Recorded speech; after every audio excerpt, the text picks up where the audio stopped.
Today I have a special guest. So I have Harkirat Singh with me.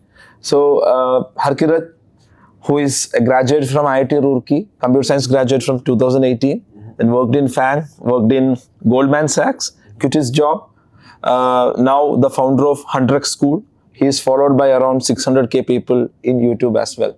So today's conversation will be centered upon upskilling, computer science, the future of computer science with AI coming into picture, and what will happen to all the engineering stuff and how you should upskill, right? And this is the first time I'm doing a completely English conversation in my channel, and I hope every minute of it, every second of it will be worth your time. So welcome Harkirat to the conversation. Thank you Ajmal, for having me. Yeah.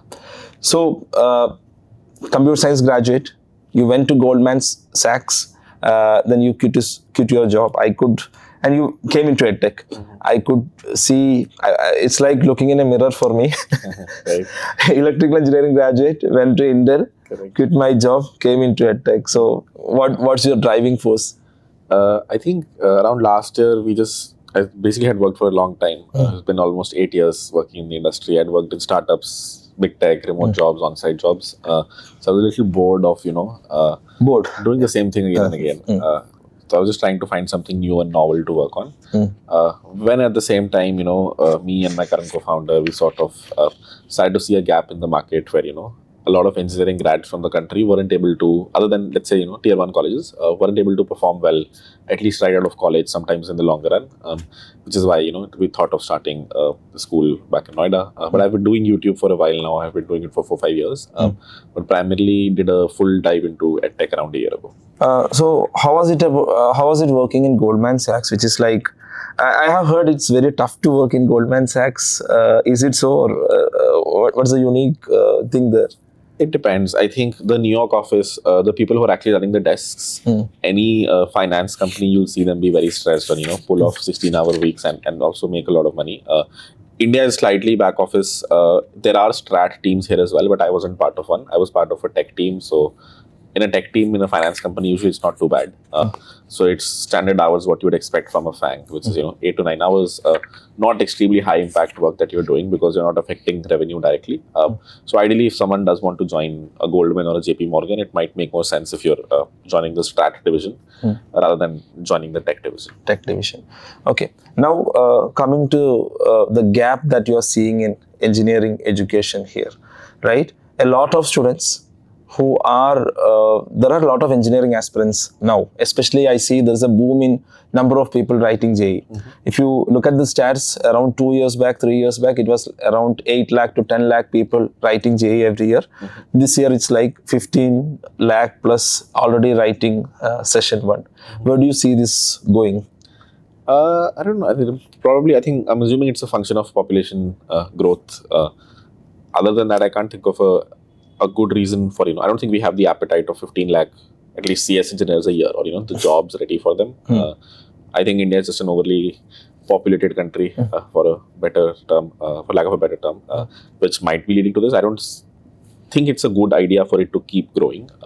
I think in the end, at least in CS, you probably need, 2 to 3 lakh engineers a year to cater to the current demand. So any number above that is probably, not going to land, at least in a CS job.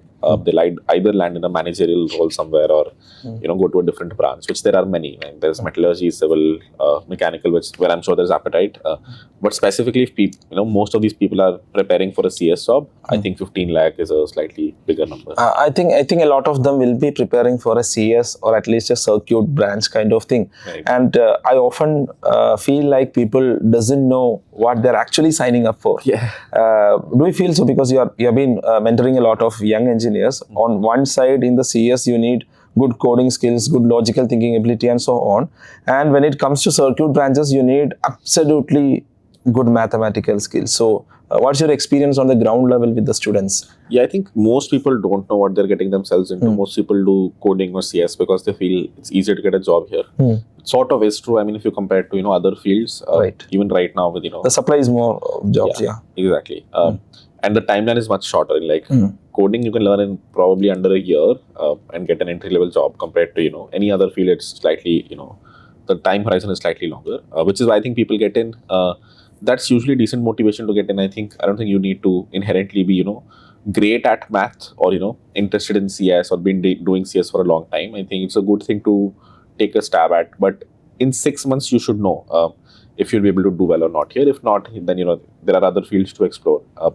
But yeah, if you do want to give it a shot, purely based on hype or, external factors, someone telling you a brother working in Google, you should do it. And in 6 months, you'll know if you're, going to do well or not. Good. So you're telling the entry barrier was low, especially when it comes to coding. And what about now? Now, if AI can write the code, Copilot, Cursor, Cloud, whatever, right? And then what's the human part of software engineering now? Yeah, I mean, when I say entry level barriers, I meant more in terms of learning the things that you need. In terms of jobs, yeah, I mean, comparatively might be better, but yes, AI makes it like really difficult to differentiate good from bad. Generally, the market sentiment right now makes a lot of experienced engineers available for jobs. So the companies that are hiring have a pool of experienced engineers to pick from, which is why most job openings you'll see 1 year of experience, 2 years of experience, which is why freshers things get a little tricky. So if you are a fresher right now, the one thing that you should really focus on is your core inherent skills. Can you actually provide value to a company once you join? Because right now there's like enough talent in the market for companies to hire people who have actually done the thing before. So unless you've also done the same thing before, the probability of getting into a company gets lower. So things are getting a bit harder, that you're saying. And one thing which is actually amazing and as well as frightening is that AI is actually getting better at what it is doing. So I was going through my Facebook memories last day. Okay, so I was trying to converse to ChatGPT in Malayalam 3 years back. I was asking who is Sachin Tendulkar. Okay, then it gave me an answer and I posted it in Facebook. Saying that this thing is actually talking rubbish now. So it told me that Sachin Tendulkar is a independence fighter, freedom fighter. Okay, at that point of time. Now, but when you look at now, it's absolutely perfect in even in Malayalam, in a vernacular language. Correct. And I always felt that AI is actually always pushing the baseline. And if you want to have a job, you have to be really good at something. You have to. I always believe that AI is replacing mediocrity. If you're mediocre at something, you can't be there, right? I mean, AI is going to replace you. What do you think? I agree. I think you perfectly put it. It's trying to increase the baseline, which basically means the expectations from humans are different compared to 3 years ago. And which is why, which translates to not enough demand for junior developers because there's no need of a junior developer right now. A few years ago, there was a senior engineer might want a fleet of 5 junior engineers to, delegate tasks to. But now, since AI is really good at coding, it can delegate those tasks to AI without any human interaction, without, the intern or the junior developer sleeping at night, so on and so forth. So, increasing the baseline makes a lot of sense. And the expectation from the human is just, be way above that baseline, which constantly will increase, but at some point will plateau.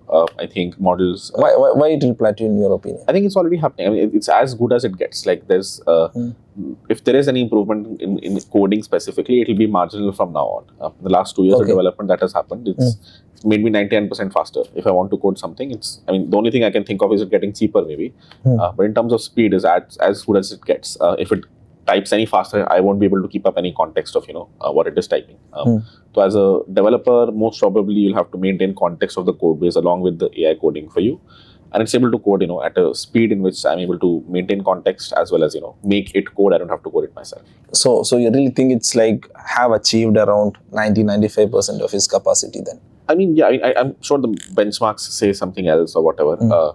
But if you look at it from a human perspective, the way I used to code before, I'm probably 90% faster, more productive now.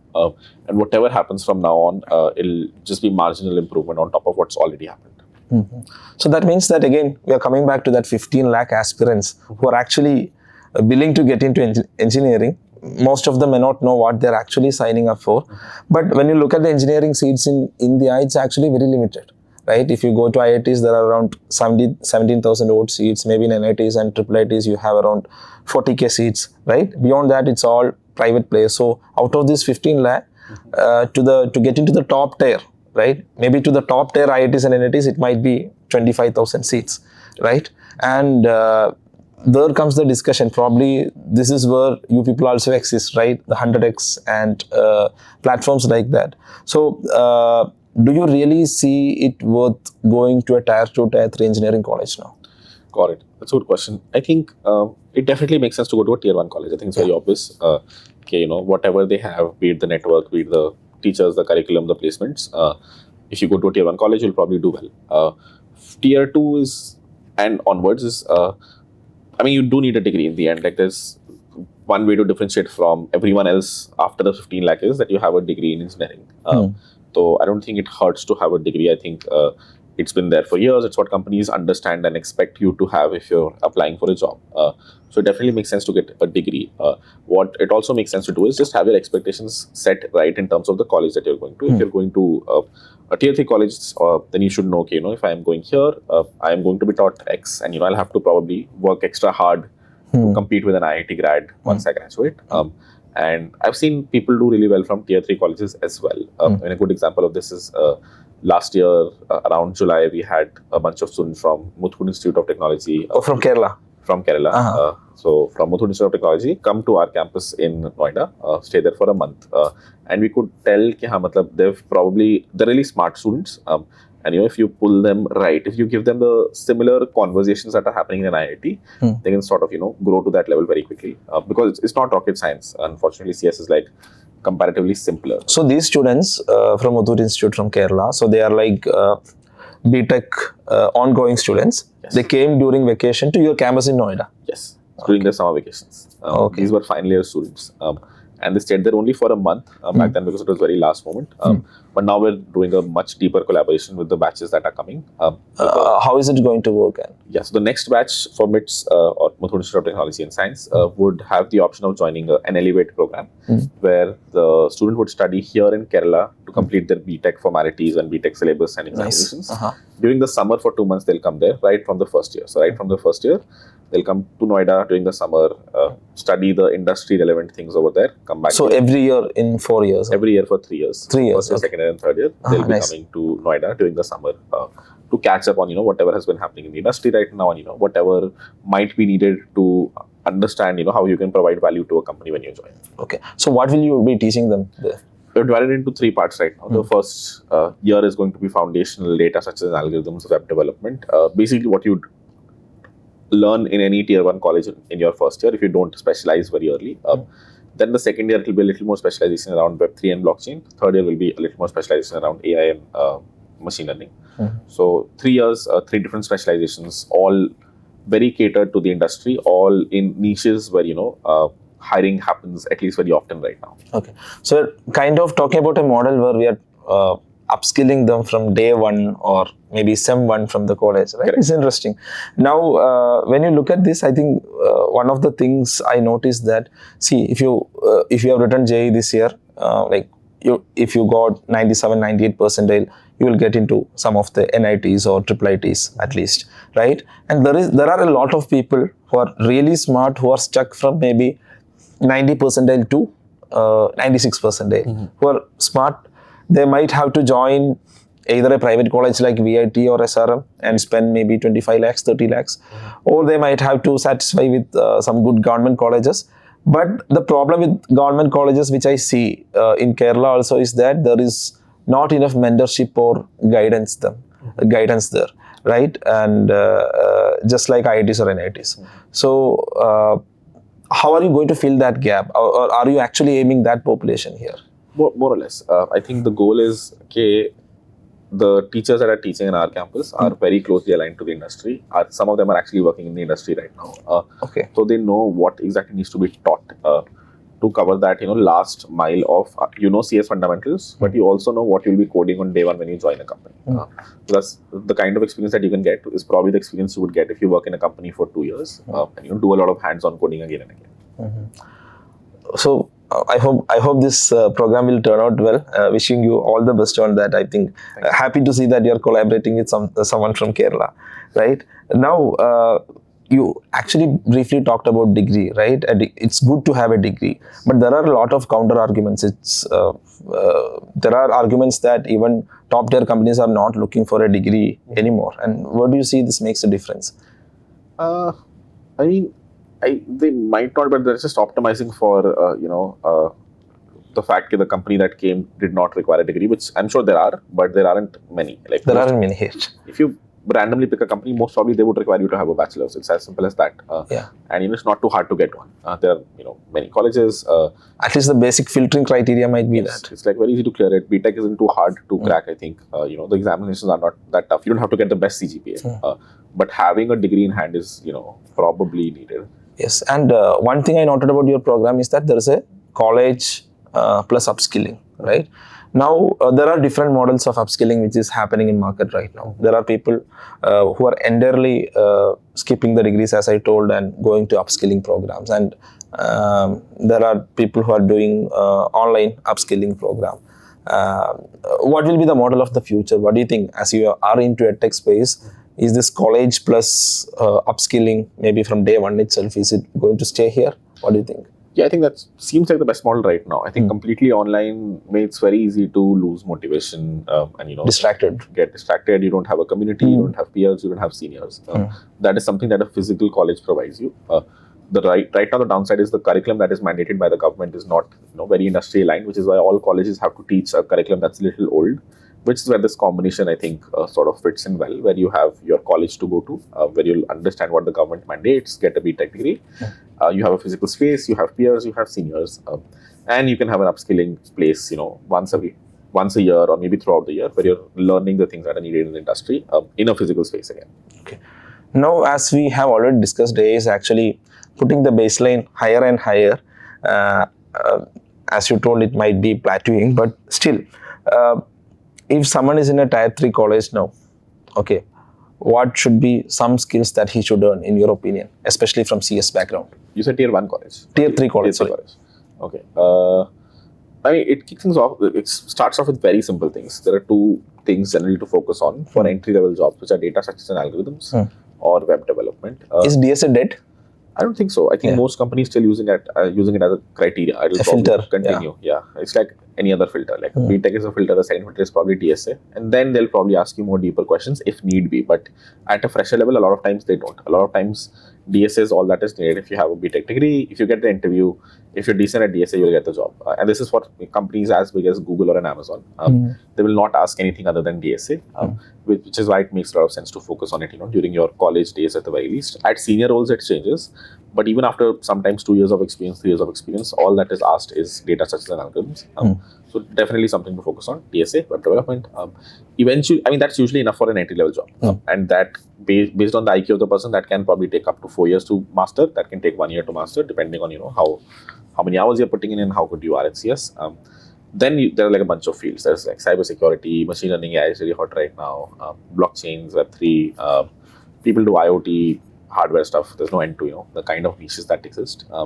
But to kick things off as a college student, I think web development, DSA, that's all you need. And you have been to GSOC a couple of times, is what I understand. And what very impressive thing which I saw in your website is that you have put 25 plus students in GSOC last year, which might even beat IITs. I don't know whether 25 people go to GSOC. When I was in IIT, our college got 42 in 1 year. 42 in 1 year? IIT had 42. IIT Roorkee. Oh, that's great then, right? Maybe then at par with IITs, right? Then how are you doing this and why are you doing this basically? Yeah, I think, the comparison isn't apples to apples. Ours was an online program with a lot of students where 25 people got placed versus, IITs only have whatever, let's say 800, 900 people in a batch. But at the same time, I think since I've done it twice, I've been basically making videos about GSOC since 2017. So I have like 10 years of, content on YouTube, just explaining how to get into GSOC. I've done it twice myself. I understand the playbook really well. And I think it's one of the best internships you can do in college or whatever. One of the best programs during the summer you can do in college, both monetarily and otherwise, which is why I heavily sort of promote it. It's also very meritorious in the sense your degree doesn't matter, your age doesn't matter, which year you're in doesn't matter. Only your contributions matter. So, I mean, back when I was in college, I really wanted an internship in my second year. But college internships in IITs happen in the third year. So this seemed like the most obvious path to get, an internship and get some money during the summer, which is why I did it, and which is why I sort of, ask everyone to do it because it's the only internship program, call it, or whatever summer program that I've seen where merit or all that matters is how many contributions you've made. Your age doesn't matter, your other experience doesn't matter, your face doesn't matter, your accent doesn't matter. Which is why I've just been promoting it and taking a lot of videos on it, and thankfully people have been able to crack GSOC using to some of those videos. Great. So when it comes to GSOC, right? I mean, GSOC or other programs, it's actually a proof of work that you're doing something, right? And again, coming back to people who are watching this, maybe from a tier 2 or tier 3 college, what are the things they should focus on in their, maybe if you take their 4 years, one thing is actually, you are already told about upskilling in different domains in computer science, then attending GSOCs, and what else, internships. What do you suggest as a playbook for a good placement? I think initially the first year and a half probably makes sense to focus only on DSA. There's this program called ICPC, which is like an Olympiad, just like RMO for computer science. I think that's a decent one to, target in your first year, your second year. If you think you're getting really good at it, then probably just makes sense to stick to DSA for your 4 years of CS, because similarly, to RMO, there's like international Olympiad that you finally go to. You compete with a bunch of teams here, then eventually 10 teams from India compete at a global level. If you reach that, the world finals, then most probably you'll have a job by the end. Like obviously, in most companies, any company that you'd ask for. So it just makes sense to focus on that if you're by your second year, you're doing really well in DSA. If not, is when if you can not reach the world finals, it's very obvious to you. Then you can figure out what niche to focus on, what kind of company, startup you eventually want to join. Do you want to do DevOps in a company? Do you want to do backend in a company? Do you want to do front end? Do you like doing mobile development? And just focus the rest of your years of college mastering that niche really well. And then job is just an outcome after that. Nice. And one more thing that I wanted to ask you is that, so as AI is, again, we talked about the baseline even in tech. Now, one thing kind of not replaced by AI nowadays is your soft skills, right? I mean, I was going through a report by World Economic Forum, Future of Jobs report. It's putting the top 5 skills which are rated by employers as like analytical thinking, resilience, flexibility, agility, creative thinking, leadership, self-motivation. Then it comes to technological literacy and AI and data skills. How important are these to survive from your corporate experience in a professional world? And I think leadership principles sort of come in later in your career, probably 5 to 6 years down the line. Initially, I think soft skills is the only non-technical skill that you need to master. That too just enough to be able to crack an interview or communicate whatever you're doing well. I think at least as a developer, thankfully there are less. These factors matter much less compared to your coding skills, which I think is great. So you can just focus on that. But yeah, you just need to be communicative enough. I've seen people get rejected in interviews because they weren't able to communicate effectively. That's the only thing. Just if you're able to explain the question, the problem statement, the solution that you've posed to a problem well, I think you'll be fine. Okay, so I think the communication is one aspect that we should work deeper on, in your opinion, right? And when it comes to these soft skills in your cohorts, do you purposefully put something to develop these soft skills too, or you just look at the coding part? We don't. Most of our teaching is done in English. Hopefully, people just latch onto it and learn it. But there's no specific classes that are taken. I don't think it can be taught. Also, I think something you have to do at a personal level by watching a lot of English movies. I don't know, whatever other ways to improve your English. But nothing that we teach specifically. No. My opinion is this is something that you have to earn from your colleges mostly, right? Like from the environment you have, right? There might be a lot of clubs, a lot of activities, a lot of things happening around. You have to put your nose somewhere, and you have to be interactive with the environment. That's what I felt about this. This is how you learn communicative skills, as well as even something like agility or flexibility. You have to put yourself in an environment in hard places so that you get it from the environment by interacting with the people around you. 100%. Yes. Okay, some quick questions, kind of rapid fire as we wind up this. If you had to bet on something today, will it be Web3 or AI? Which one? A very tough choice, honestly. I would still bet on Web3. I mean, it's very obvious it's undervalued right now in terms of its use cases. And if and when the dollar bursts, it'll probably end up doing really well and get adopted really well. Okay. I would put my eggs there. Okay, so AI is already kind of hyped and it's proven its use cases really well. Versus Web3 hasn't done that. So if there's an obvious use case that everyone understands, the adoption curve would grow a lot. Versus in AI, the adoption is already there. So it's something hidden talent that you can actually work on as of now. Yeah. Right. AI, will it reduce the number of CS engineers or increase? Probably it should reduce. I mean, CS. I mean, I don't know. The jobs of today would probably diminish based on what we can see right now. You're more productive, and I don't think there's enough appetite for software to keep hiring and keep building software. People say there are arguments to be made to for more niche software to come out, and hence the hiring might increase. I don't know how true that is. I do think that there might be different jobs that come up. There's no clear evidence of that yet. But if you look at any job that I've done, or jobs that people might do today, people have become much faster, like significantly faster compared to before. And increased productivity means you need lesser people. So if I had to guess, or if I had to bet, I would say the jobs would go, the demand should go down. I could totally be wrong. Okay. Next question.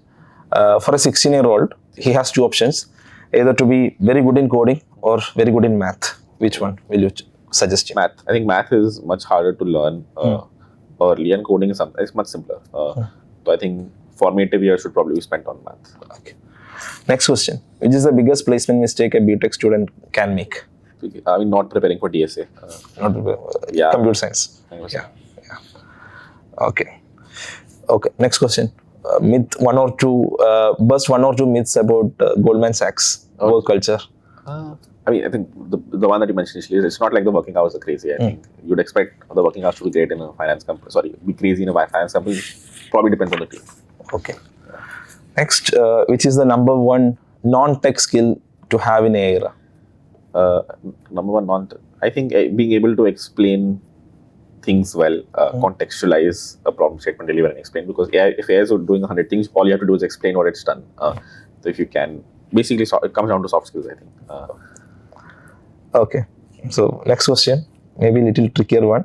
One has an option to join NIT or 100x school. Which one he should join? NIT depends on the NIT, I guess, and the branch. If it's a CS in NIT Surathkal, then definitely NIT Surathkal CS. Okay. If it's a civil in a low tier or even a top tier NIT, I think 100x school might be better. A little bit on perspective, what percent of students who are actually trying for engineering actually know what they're getting into? Oh, probably very less. I mean, in my complete 4 year of batch, I could say only 2-3 people I knew who had been doing coding since many years ago. So chose coding because they liked it. Everyone else was just figuring it out. Okay, next question. A builder from a tier 3 college or a 9 GPA from IIT, whom will you hire? A 9 GPA from IIT. I think it will be a tough choice.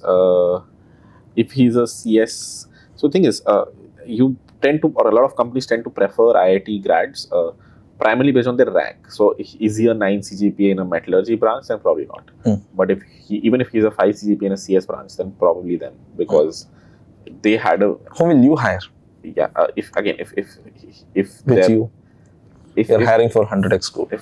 I mean, I'd have to interview to tell, honestly. Like, CGPA is not the best criteria. But yeah, if they had an extremely good JE rank, then that might be a good field to get. But if the builder is really good, then the builder. It's a tough choice, basically. Yeah.